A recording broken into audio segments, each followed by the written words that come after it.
Funding for this program was provided by Friends, the Iowa Public Television Foundation, generations of families and friends who feel passionate about the programs they watch on Iowa Public Television.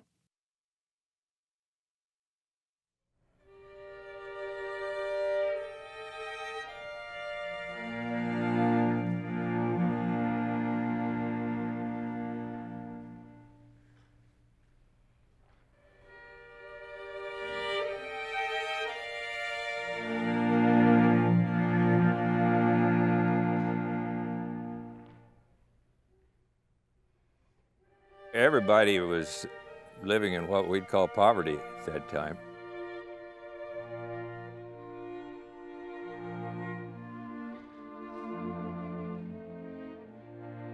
A mattress just fit across, and so we three girls slept there. And in the other part, why there's a sofa, but it was one with the back that made it a cot that Dwight slept on. And then had a cook stove and a table. I don't think we ever all sat down around it. I don't remember how we did eat.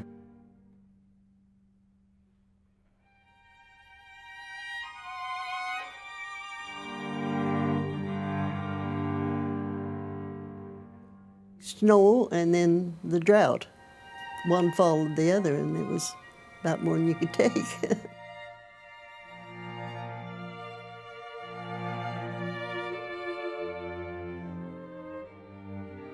Some of the farmers burnt corn in their stove. It was only worth 9 cents a bushel.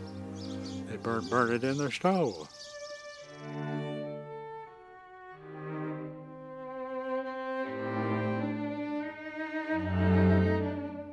For American farmers, the Great Depression was the worst of times.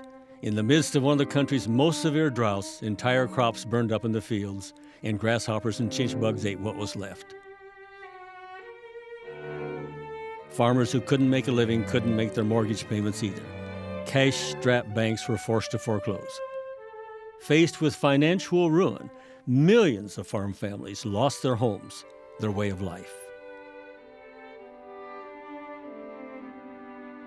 Through it all, an Iowa amateur photographer found hope. And amid the despair, he saw the strength and not the weakness. He saw success and not failure. His lens recorded self-reliance and neighborliness, and the photos speak to the warm relationships. They glow with the warm relationships of farm families that got them through the tough times. Pete Wettach's photos captured the soul of rural America. These are the voices of a bygone era.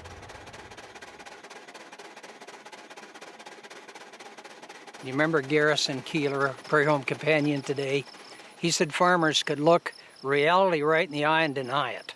And I think we just didn't think about reality, we just did it. Everybody was in the same boat. You know, you never, oh, that poor neighbor there. You never say anything like that. Because you were all in the same boat. And the farms, nobody had anything.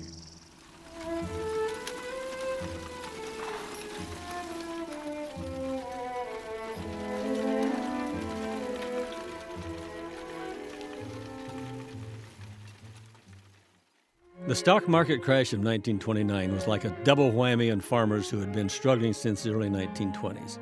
With nearly 1/4 of the population working in agriculture, a farm sector in turmoil thundered its way through the nation's economy. Fueled by terrible unemployment and long food lines, fears spread throughout the entire country. And by the early 1930s, nearly everyone was affected. Everyone realized that it was a time of desperation, really. A time when individuals were vulnerable, and there was not much they could do about that vulnerability except try to survive. In 1933, as part of the New Deal, Franklin D. Roosevelt's administration undertook the most far-reaching land reform and planning program in modern American history. And one of the new agencies was the FSA, the Farm Security Administration. The FSA's goal was to come to the aid of agricultural workers and tenant and family farmers. In his role as an FSA county supervisor, Pete Wettach worked closely with Iowa farm families. His job was to help farmers acquire government loans so they could purchase land rather than rent. His hobby was photography, and Pete would come calling, carrying a briefcase full of financial assistance forms, and he'd leave with a photo or two. Leila Carlo remembers the day Pete took this photo. He always come out with a smile on his face and his camera, and he had some idea of what picture he wanted that day. And it wasn't time when I was gathering eggs, so I had to go down and get them out of the egg case and put them in a kettle and go out and stand in the doorway of the chicken house and come out like I had just been gathering eggs, and then put them back in the case when we were done, which I guess I thought was fun at the time. Pete had always dreamed of being a farmer. But when tough times shattered his dream, he turned to the next best thing, and that was a job that would not only keep him close to the life he loved, but also allow him to help other farmers stay in the land. And when Pete came to call, he was there to help. And most of the farmers welcomed him, and they were happy to pose for his photos. He left behind families better able to cope and took with him a photographic record of the time. You can see in his pictures when a person is looking at the camera that they're enjoying themselves, that they like the person who's taking the picture. And I think that really is one of the things that's so striking about his photographs, is that he's not a stranger who's come to town, who snaps some photos and then leaves. He really knows these people. Leslie Lovelace was first introduced to the work of Pete Wettach in 1999 while moving offices at the University of Iowa's Institute for Rural and Environmental Health. And as she thumbed through the pile of photographs she discovered, Lovelace noticed a name and address stamped on the back of the prints. It read, A.M. Wettach, Agricultural Photographs, Mount Pleasant, Iowa. It didn't take her long to track down someone with the name Wettach in Mount Pleasant. And it was Robert Wettach, who was a family doctor in Mount Pleasant, and he turned out to be the son of this photographer, A.M. Wettach. And he also told me over the phone his father always went by the name Pete, that this was a name that he had taken on when he moved to Iowa from New Jersey many years ago, and told me that there were many, many, many more negatives down in his basement and that I should really come take a look. What Lovelace found was an estimated 50,000 images Pete had taken of rural America from the 1920s through the 1960s. And encouraged by her enthusiasm, the Wettach family decided to donate Pete's photographic legacy, which had sat on basement shelves since his death in 1976, to the Iowa State Historical Society in Iowa City. Later that year, Lovelace set out to tell the story of Midwestern farm life during the mid-20th century, as illustrated in Pete's photos. Her work, A Bountiful Harvest, was published in 2002. You know, our lives are so different now. You can look at a picture of a little girl and you can see perhaps now walking around, she's an older woman. It's still that same face, but how much has passed? It just is very intriguing to me. Lovelace wasn't the first to realize the value of Pete's photographs. Throughout his FSA career in the years following, the snapshots frequently appeared in local and national publications, including Wallace's Farmer, Farm Journal, Reader's Digest, to name just a few.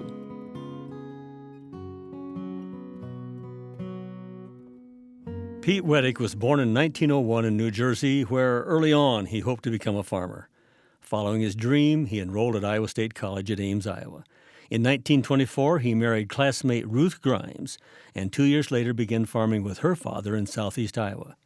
But Pete couldn't have picked a worse time. My father had really wanted to be a farmer. He had done research before he went to college.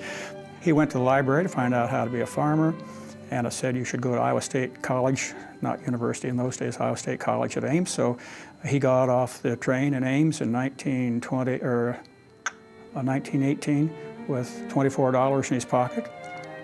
So he was really disappointed, I think, when here we are on the farm and we got wiped out 3 years in a row.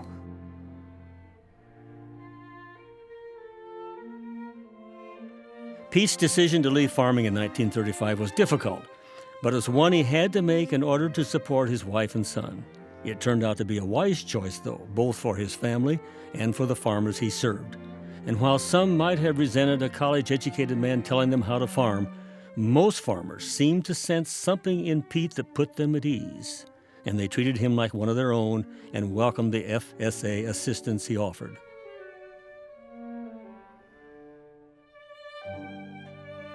And I recall him saying that he had a fellow who was particularly irascible, I think, and I can recall this yet because they became fast friends afterwards.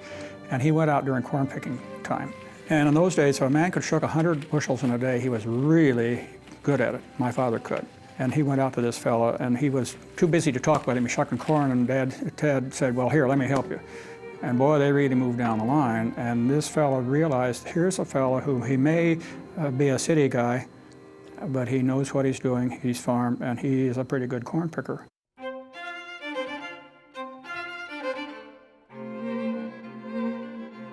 Working for the Farm Security Administration allowed Pete to stay near farming.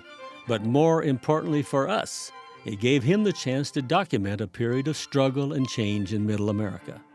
His photographs bring to life the harsh realities and the simple joys of typical Midwestern farm life in the mid-1900s. They illustrate how farm families survived the tough times while maintaining a great degree of dignity and hope and happiness. And many photographers at that time stirred controversy with their pictures. They were accused of being a bunch of sociologists with cameras.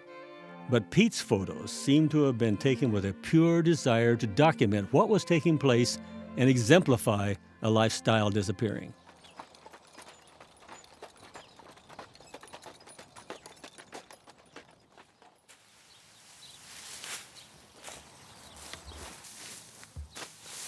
Seeing herself in this Pete Wettach photo reminds Marie Johnson of just how much has disappeared over the past 70 years.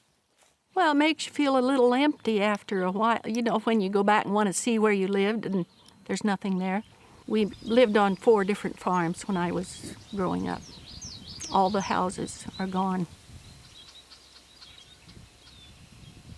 I can remember back when people had a family on 40 acres. Probably had 20 acres of corn. They had big gardens and stuff. Like when my mother went to school up here, they lived on 40 acres just around the corner there. Or they couldn't have had cash flow of $200 a year. But they raised big families on 40 acres.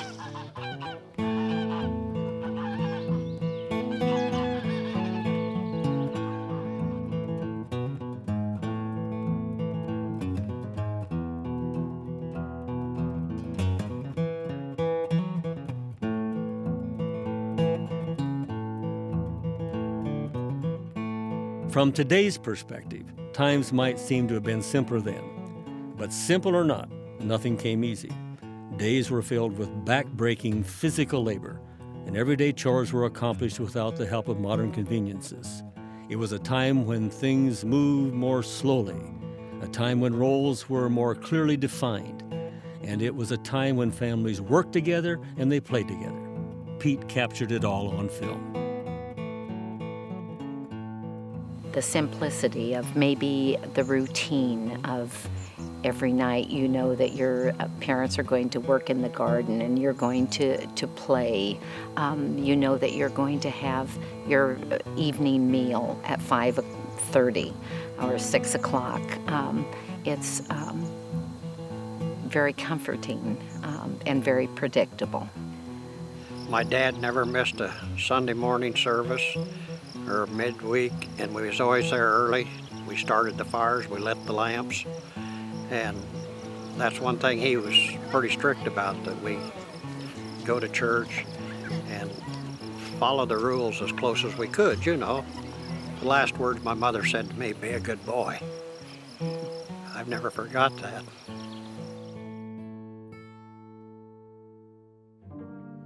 Pete took this photograph of the Woodruff children not long after their mother died.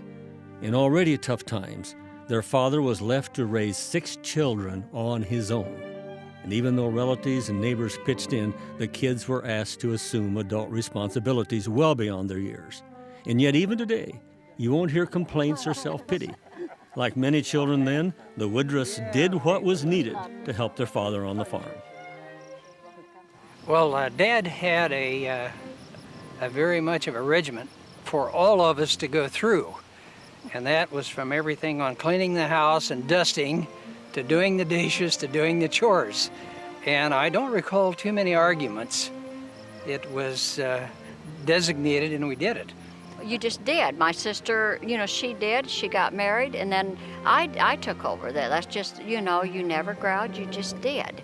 And you had your chores, things had to be done. With no electricity, you know, we didn't have the things that they have today. Verena Grant Johnson recalls the day she and her mother served dinner to the neighbors who had come to help build a barn on their farm. Preparing meals was just one of the many chores Verena and her siblings were expected to do. We had to work hard, and I think we instilled that in our children too. They all know how to work. And I don't begrudge it at all, because Mother and Dad were good to us, but they were strict, and we had to work. We had to do our chores, which was good. Beyond the smiles and determined faces, though, Pete's photos reveal a vulnerability rooted in hard times. And what little security families had could be wiped out by an epidemic in the livestock or a complete crop failure. And they knew the Depression meant tough times, but then again, tough times were all many had really ever known.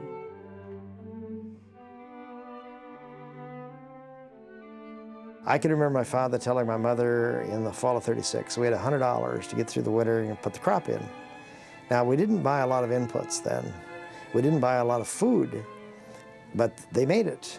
You kind of think back and wonder how they managed to have enough vision, enough courage to get through those times. It was tough.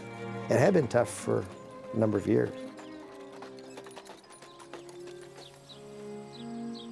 Many point out they did not realize they were doing without, simply because they had always done without. And even if they had felt a sense of urgency, looking for help from outside the farm was anything but second nature. After all, farms then were by and large self-sufficient.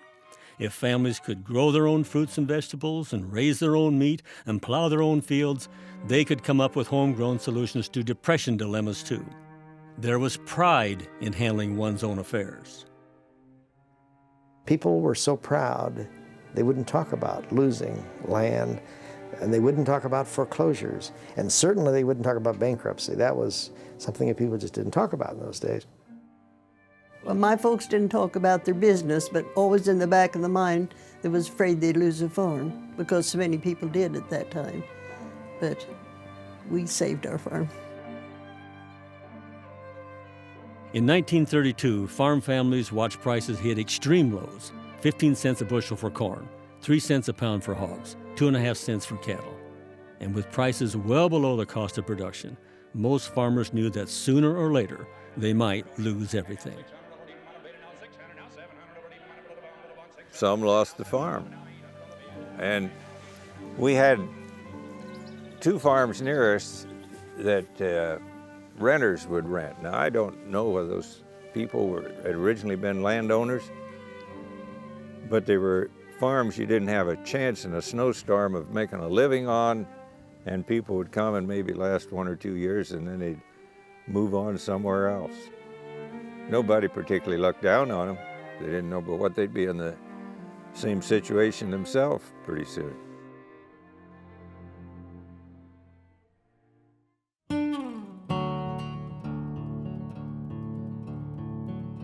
Nothing was wasted, ever. When a chicken or a hog or a cow was butchered, nearly every ounce was used. Meat from a hog was chopped and ground, odd pieces made into sausage, hams prepared for curing. The carcass also yielded pickled pig's feet, and also head cheese and rendered lard. At mealtime, children were taught only to take on their plates what could be eaten. Anything left in the pans and bowls was stored for another meal. In those days, families couldn't afford to turn up their noses at leftovers. In the Depression, you knew the value of $1. If you had $1, boy, you had something. You could buy a couple of meals with $1, you know, and You could buy a sack of candy for 5 or 10 cents, and money would buy a lot of things. Wasting water was a sin too, especially during years of drought. The typical kitchen either had a small pump leading to a cistern, or a water bucket with a dipper was brought to the house for drinking, for cooking, and for washing dishes. And considering the trouble it took to get water to the house, bath time only came around once a week, except in the hot, sticky summer. Early on Saturday nights, before the family went to town to trade, water was heated for the baths. And the children went first, and then more hot water was added to the same bath water so Mother could take her turn. And finally, since Father was usually the dirtiest, he bathed last in the same water. We just kind of laugh, and we always think of our parents, of how gross that had to be for them, you know. And the older you got, the worse it would be, you know, because there would be another person in front of you.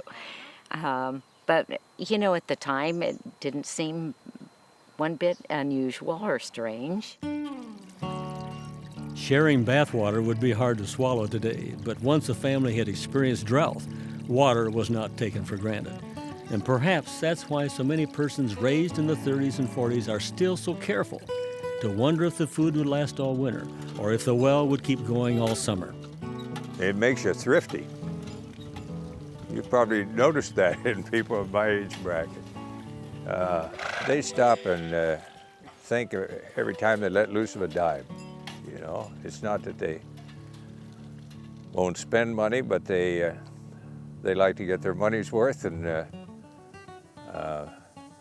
be sure there's a good reason for buying stuff as compared to some of our offspring that figure that money is going to corrode if it lays around in their billfold over a couple of days. I know in our family, we didn't buy anything without we knew where the money was coming from before we bought it. Tough times taught Depression-era families to stretch the value of clothing, too. A little girl's first dress was likely made out of chicken feed sacks. They were pretty. They were all cotton, and they were so colorful. And you would always try to get at least 3 and maybe 4 of the same pattern when you went to town to buy the chicken feed. And you would really look through to find the prettiest pattern.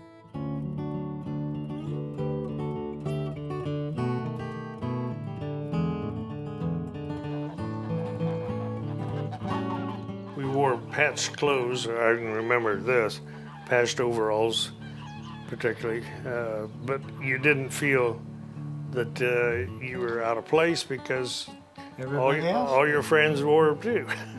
So it was, I guess, good and bad times. Typically, children had one good pair of shoes for school and church, and that would have to last the whole school year. During the summer, they usually went barefoot. Well, Mom wouldn't have liked me to say, but I don't think we wanted to buy shoes in the summertime if you weren't going to wear them very much, you know, because they cost money. And it was fun going barefooted. You could just run outside without finding your shoes, which was nice. When we kids went to Sunday school, and I was always glad when we got home. You went barefooted all week, and then you squeezed those shoes on and just about killed your feet. I was always glad to get home and take those shoes off.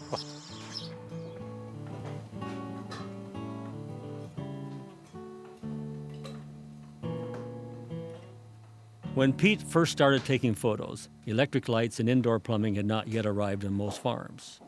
But when electricity finally came, it meant running water could be pumped into farmhouses, and soon plans were in the works for toilets and sinks and bathtubs. Well, it just felt like I was the wealthiest person in the world, and the rich, you know, I just felt great not to have to go outside to go to the restroom. Until then, family members had used backyard outhouses for their bathroom duties, tiptoeing, barefoot, in the dark, through yards where chickens ran all day, exposing bare skin on cold winter days, and turning to the Sears Roebuck catalog as a predecessor to Charmin. It was the first time I'd ever been away from home overnight in my life, and I was probably about 7 or 8 at the time. And we drove into the yard, and the mother came out and said, well, Bob, go on back to the barn. The kids are back at the barn. And about halfway between the barn and the house, I went by this building that looked to me like an outhouse or privy. It looked like gosh, that's a big one. It must be a 4-holer, but they had 4 kids. I could understand that. So I went on, didn't think too much about it, went out the barn, played out there, and we came back in the evening and we had supper. And we were playing anagrams, and all of a sudden I realized I better go to the bathroom. I went out from the dining room table where we were playing the anagrams, down the steps, outside, and sort of made a dash for the 4-holer. Opened the door, and there were hams hanging in this building. It was a smokehouse instead of the privy. I came charging back, and I walked in the dining room, and the father, he said, upstairs, Bob. And I went upstairs, and they had a flush toilet. I couldn't believe it, the first one I'd ever seen.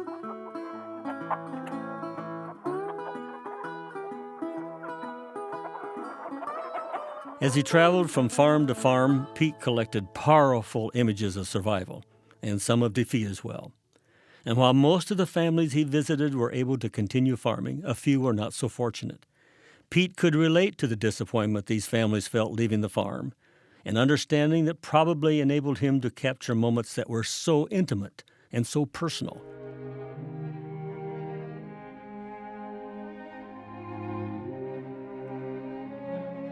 After the Jorgensen family lost their Nebraska farm, they moved to Iowa with hopes of finding a better life.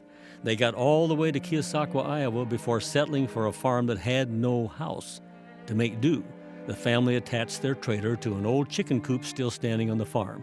It was home sweet home to them. I never felt like we were poor. I look back now, I think we were from today's standards, but those days I didn't feel poor. I didn't either. Of course, like I mentioned to Dorothy earlier, we didn't know the difference. Right. You know, today they've got television, radio. I remembered it being twice as big as what it looks like in the picture. And my dad got well, I guess they call it a gas lamp now, but it was white gas, and you'd pump air into it, and it would give about twice as much light as a kerosene lamp. And we thought we were uptown then.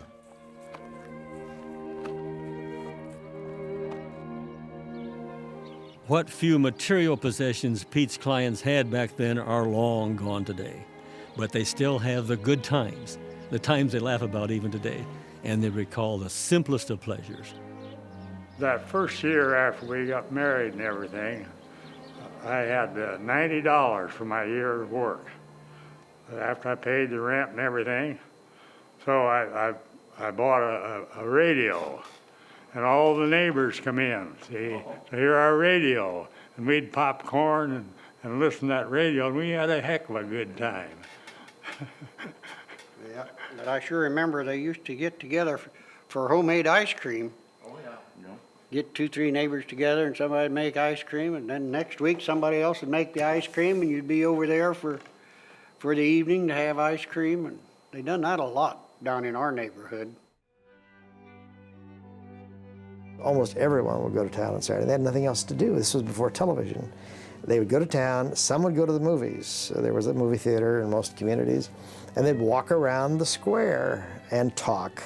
But it was a very interesting time. I thought that was the normal way of doing things. Of course, as I grew older, even when I was in high school, that had begun to change. And today, there's not much left of that. On Saturday, we would do our baking, usually on Saturday, and plan what we were going to have for Sunday dinner. Sunday afternoons, we visited a lot with my mother's brothers and sisters' families, or my dad's, on my dad's side, go there for the afternoon, or they would come to our place. While Sundays were for church going and socializing, the rest of the week was all about work. Days started early, and they were filled with chores. Mothers and fathers must have felt overwhelmed at times with all they needed to accomplish in a day. Well, I think that the women had much to do because, after all, They were the ones that were raising the chickens and the eggs and the gardens and all, and canned all of that fruit and vegetables and so forth. So they were busy all the time, as they used to call it one time, the good old days, but there was no electricity at all. So everything had to be done by hand. Well, most of our winter months, I know Dad and I went lots of times. We had a timber about 4 miles west of here. And I know we'd start out with a team of horses in the morning and walk all the way out to there and then cut timber and come back maybe that evening on there. And I know one morning we went out there, we didn't realize till we got home it was 0 that morning. We walked all the way out there. Stress back then was having 20 acres of corn to be husked by hand before a blizzard set in, or 20 men to feed 2 meals a day until the harvesting was done, or 6 cows that had to be milked every morning and night for 365 days a year. Work on the farm had 2 purposes really. One, to feed the family, the other, pay for the land. My grandfather came very close to losing his.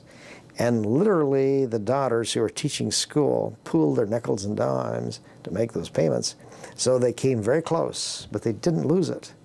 And I can remember in the fall of 1947, my grandfather had a closing out sale. He was 71, I guess, then. And he got up on the hay rack after the sale was over and said, for the first time, in a very emotional statement, he was free of debt. First time since 1914 when he had bought some land. One thing I can always say that Dad never mortgaged his farm, and they never lost that, and that's where a lot of people lost their farms altogether. Then they expanded too much and couldn't make it. In 1933, 1 in every 12 Iowa farms was foreclosed. It would be the 40s before people would see a drastic decline in that number. There was plenty to worry about, but they were grown-up worries. And shielded by protective parents, many who were children then described their lives on the farm as happy, as normal. Leila Carlo certainly has a carefree look on her face as she watches her family's Saturday night checkers game. Well, you know, I don't know if I realized so much of what the Depression really meant. I think probably my dad and mother managed things well enough that I don't really have much recollection or feeling of whether we had to try extra hard to get by or not. It seemed like we always had what we needed. But their parents knew better, and they turned to Pete and the Farm Security Administration for help. The FSA's Tenant Purchase Program taught farmers to keep careful records of their farming operation, and that was the first step toward greater efficiency. The ultimate goal was to get them in a position where they could buy their land and break the cycle of renting and moving from farm to farm. To help the family budget, Pete would occasionally bring a home economist with him to teach the women better ways to can and preserve food. Jerry Mittelschwart canned over 300 quarts of vegetables every year, so snapshots of her and her husband Jimmy picking tomatoes were easy for Pete to get when he stopped by on FSA business. We were recommended by the extension officer as a young couple that might be somebody good to have alone. And because we were dependable and we were hard workers and we paid our debts. And we proved it by paying off the loan in 7 years, 6 years I believe it was.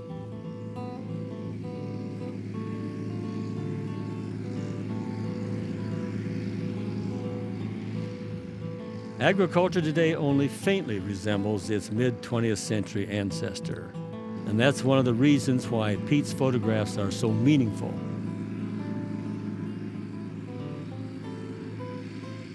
The images depict a family life where husbands and wives work together, or at least nearby, with their children at their side as well. Farm women and their children grew, they gathered, they processed nearly all the family's food. They cultivated, they watered, they weeded, they harvested large gardens, canning the bounty to last the winter months.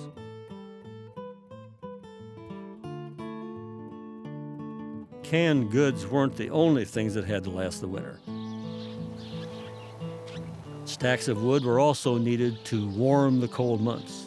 And while the wood stove was used less in the warm weather, gathering wood was still a year-round task, often assigned to the children. Cutting wood, and I can remember, I think all three of us had the duty of packing wood for the evening. Carry enough heating wood in and then carry this wood that was split up for the cooking. And I can remember that. That's one of the duties that we had to look after every evening. The small chunks of wood went on the right and the big ones on the left. I remember that. I don't remember that.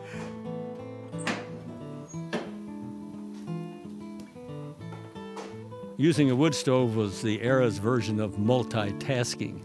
Water for dishes and baths steamed on top, while pies and cakes and bread baked inside. The heat that escaped warmed the entire house. Every day, a farm woman would prepare 3 or more substantial meals, plus morning and mid-afternoon lunches. Family life revolved around food. My grandfather had pie every morning for breakfast. So every morning of his life he had pie. I presume he had coffee, but I don't recall that. We had, in those days, typical farmer meals, which now that I've had a bypass, it probably wasn't too good for me, but I got through all that all right. But they were generous, and they were at noon, not in the evening. When you said dinner, you meant dinner. The fried chicken. The chicken then tastes different when it was right out of your own barnyard there. That was really good. I liked the, when we'd have a pork butchered, I'd really like the bacon and the meat that was cured, because that would be hanging on a sawhorse in our north bedroom in one of the houses. I can remember that. And to go up and get that and bring it down and slice it was really good. She made good gravy too, it wasn't lumpy.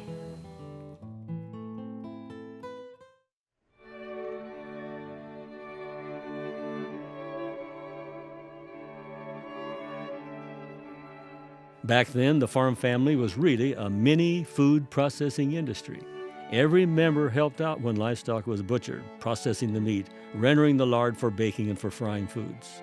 Women and children usually raised the chickens, gathering the eggs, nurturing baby chicks, and dressing the fryers. I do remember the chicken butchering. We would butcher probably maybe even 100 chickens a year. And Mother would do 25 at a time. And my father, it was a family type thing. My dad would take care of the butchering, and Mother and us girls would help cut up. And that wasn't a very fun job. Well, I was supposed to go out and get the eggs, but I didn't like that because some of them were setting hens, and they would peck at me. So I'd come in and say, I can't get those eggs under that hen.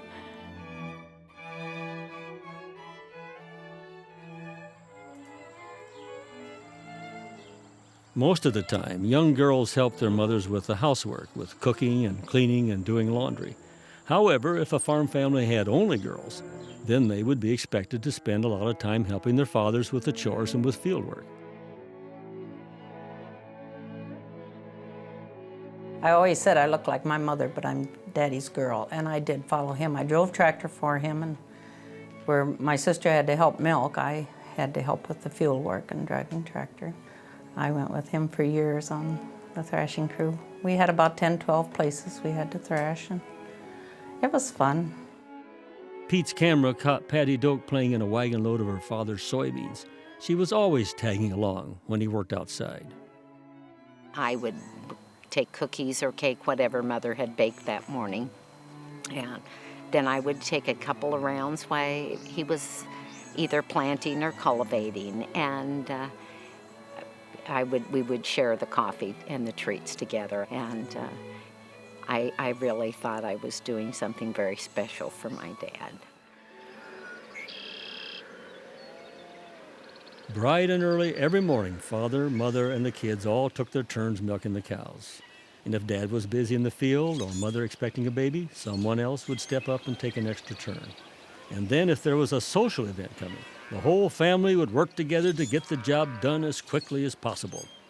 And it was a big honor once when my parents went to some meeting and might not get home for supper. And so I milked all 7 cows by myself for the first time. Now, this is hand milking. I stayed with my aunt and uncle when I was going to high school, and that was in the deal that I helped with the chores. And we got up every morning and milked, and he kept 12 to 15 cows, and we always milked by hand. Never did have a milking machine. And actually, I enjoyed it. It didn't bother me, but the coach at school sure didn't like it because I didn't go out for any sports. By the time Pete showed up on the farm, that morning's milk had already been served for breakfast. The cream was separated from the milk.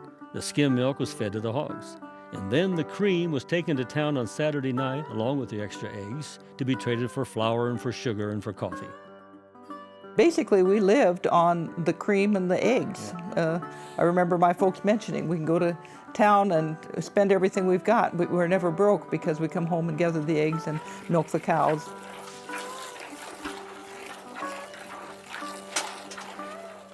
Milking cows in the summertime was hot, nasty work. The cow's fly-swatting tail often smacked faces wet with perspiration, and sweat stung already sore eyes and rolled down the backs of tired legs. But since great care had to be taken to preserve the milk's quality, there was no slowing down because of the heat. We had Holsteins, remember, and they were big, and you sit right down in there, just a little tiny spot. Try to get them. We always accused Dad of doing something else, finding something else to do besides milk. He wouldn't come around when we were milking.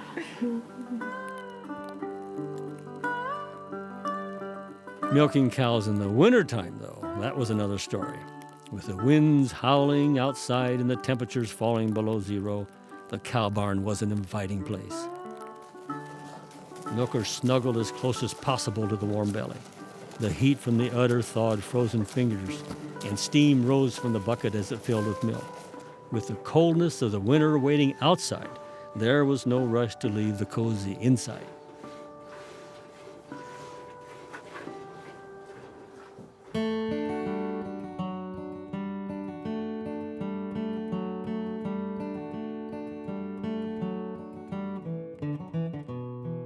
Judging by the hundreds of photos Pete took, harvest must have been one of his favorite times of the year. In July, farmyards bustled with preparation for the threshing run. It was a time of hope, the first harvest of the season. The White brothers still speak with fondness and excitement as they describe the threshing crew and the 20-ton steam engine creeping up the gravel road toward their farm. That's what I remember, is the sound of the engine coming down the road to coming to our place. And it was an exciting time at that time because it was, you lived out there in the country and you didn't see a lot of traffic on the highway, on the road. But you could always tell when the steam engine was coming, the threshing crew was coming. The black smoke coming out of the pipe on the steam engine and the sound of the engine. And they always had a whistle on them, just like a train engine, steam train engine. And they'd blow that whistle when they got close to your house. They knew you were coming. In this photograph, Kenny White rides his pony named Dolly to deliver water to the threshing crew. The water boy was a welcome sight for the hot and thirsty men working in the fields.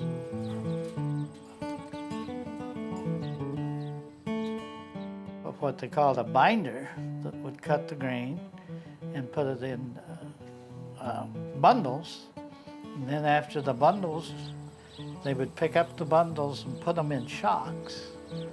And those would have to cure or dry out. And then they had the wagons go out and pitch the bundles on the wagons and put them into the thrashing machine. Threshing time was especially exciting for young boys whose responsibilities grew with each passing year. Like pencil marks on the wall, harvest time rolls were the measure of approaching manhood. And I imagine maybe by 14, I was allowed to take a team and haul bundles and pitch them into the thrashing machine. That was a big step up the ladder in respect of my peers to when I was allowed to do that. Just as the neighboring men came together to make a thrashing run, so did the women team up to prepare and serve the abundant meals. Well, I tell you, they had good eats. You know, it'd be probably 15 men or more. They'd come in there and eat at one place, and one lady neighbor would come over and help the other lady neighbor to feed this gang. They made the meat and mashed potatoes and gravy and a couple of vegetables and bread and butter, of course. And then they also had different kinds of dessert, pie and cake. I don't remember what else it was. But it kept the women busy all the time. When I look back and think, how in the world did we ever work in the afternoon when we ate that much of noon? Well, that was the highlight of the season, I guess. I mean, your neighbors come in, you work together, and you had your stories and your, just general visiting. Neighbors relied on one another. Most were relatives or close friends, but even if people had their differences, they put those aside to get the job done. Without the technology we have on farms today, families needed extra hands and extra muscles. We used to hay together,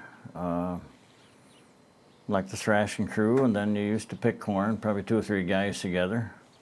That's just the way you did it. It seemed to work pretty good. Everybody couldn't have a corn picker, so one guy picked and the other guy hauled, and till the elevator come, you scooped it off, but then the elevator finally come into being, and then they used that. So it was, good neighborhood working together.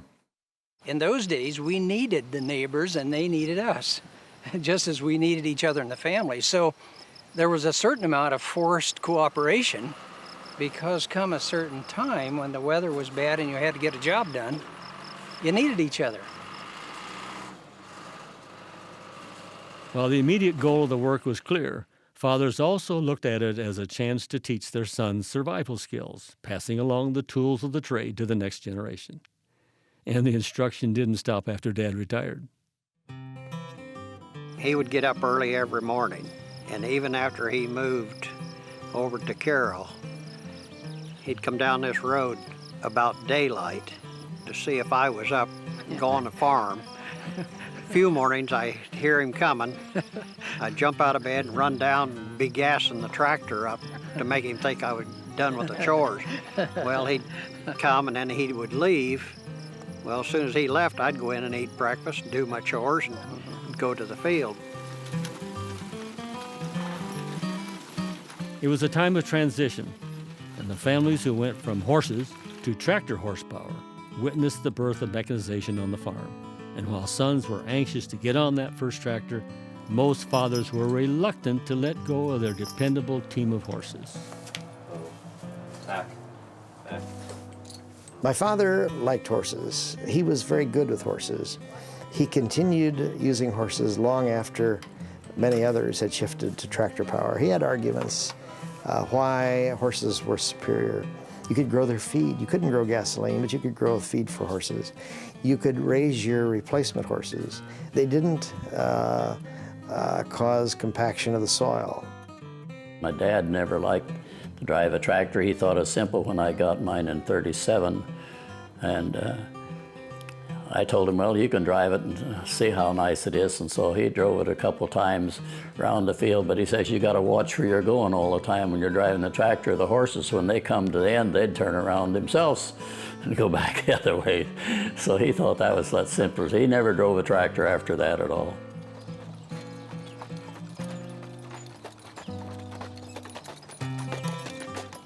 team of horses could do things a tractor couldn't do, such as pulling a wagon while the driver was hand-picking corn. The farmer merely had to make a sound with his teeth to move the horses forward and then yell, "Whoa," when they were to stop. It was inconvenient to have to stop, get on the tractor, pull it ahead, and then resume picking corn. This one Saturday, he told us if we went out and helped pick all the corn and put in piles, finished picking it, that he'd buy us a dime carton of ice cream. And at that time, a dime carton was, heaping pint. And so we went out there and really worked hard that Saturday morning and got our dime ice cream. It was hard work, but it was always a lot of fun to go with Dad when he was doing the shucking of the corn. And if you didn't do it right, he'd give you one row, he'd take 2 rows, and if you was slowing down, once in a while that ear of corn would hit you up the side of the head and make you speed up a little.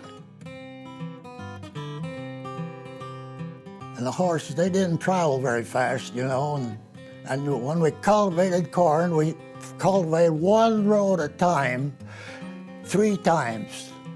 And now, the renter farms my farm, they don't do any plowing, they just put chemicals on it to kill the weeds. That's all they do.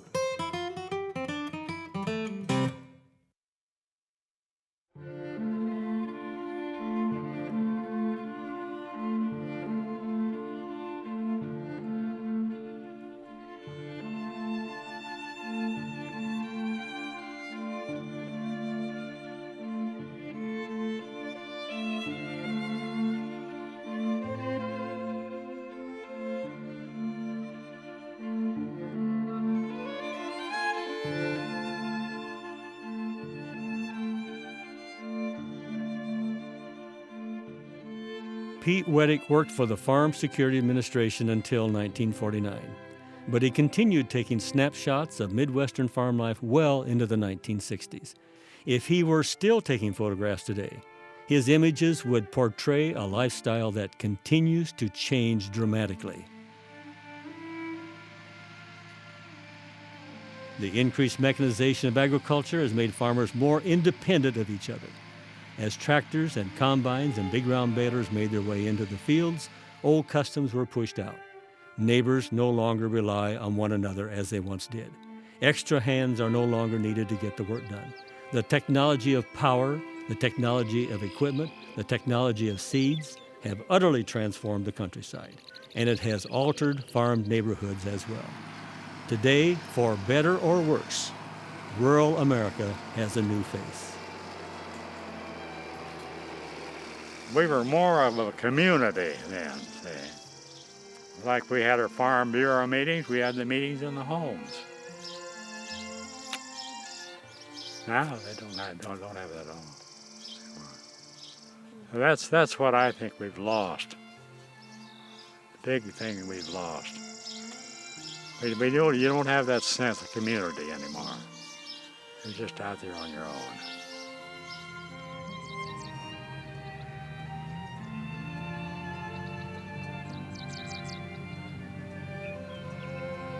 Through his work as a roving photographer, Pete Wettach captured the essence of an era that will not come again.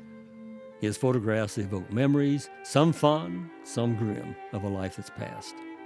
Pete had a dream to farm, but the Depression wouldn't allow it. His loss, though, turned out to be our gain. And while other farmers harvested crops, Pete harvested photographs, giving future generations enduring images of farm families during the mid-1900s. His gift allows us to hold on to a way of life that's lost. His art helps shed light on who we were and on who we've become.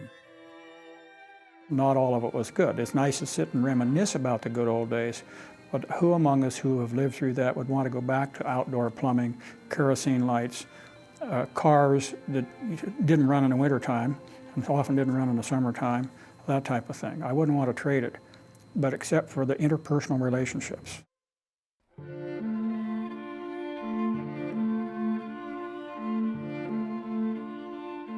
I was born in 1930 on a 176-acre farm in Grundy County, Iowa. and I grew up during the Great Depression. And I know about the hard times, but for a farm kid, it was a happy time. We had plenty to eat, and we had all kinds of things to do. We didn't know we were poor. But Pete Wettach's photos have it 100% right. That's the way we looked, and that's the way we were. In 1930, 1 in every 4 workers made their living on the farm. Today, it's more like 1 in every 50. As farms disappear, so do the people living on them. Since we started this documentary, Inez Holt passed away. She was 94 years old. And while many of the people in his photographs will continue to share their experiences for years to come, Pete Wettach's images will keep their memories alive forever. I'm Lee Klein. It's been a pleasure to help tell the story.